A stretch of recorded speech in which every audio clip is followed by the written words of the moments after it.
I am sure you have seen the posts about the trans-identified males who have been signing up and competing in the women's brackets at a few jiu-jitsu events over the past couple of months.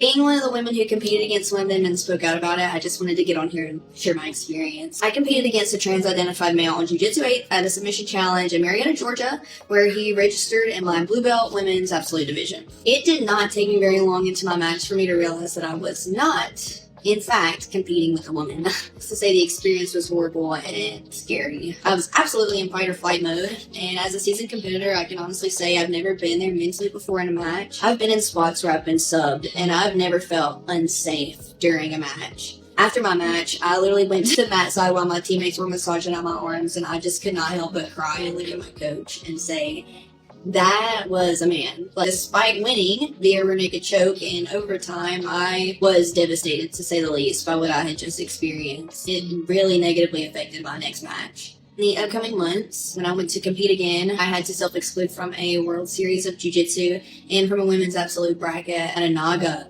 to avoid competing with not one but two trans male athletes. I kind of felt silly for not speaking up about it sooner, other than like commenting and arguing on Ansley's post about it. But honestly, I just didn't know what to do at first. The fear and reservations that most women have, which is to be called a transphobic bigot who just wants to hate on people. And if you know me personally, you know that is not the case at all. The simple fact of the matter is that men signing up in a combat sport to fight women is absolutely unacceptable. We don't deserve to be having to self-exclude from competitions to avoid fighting men.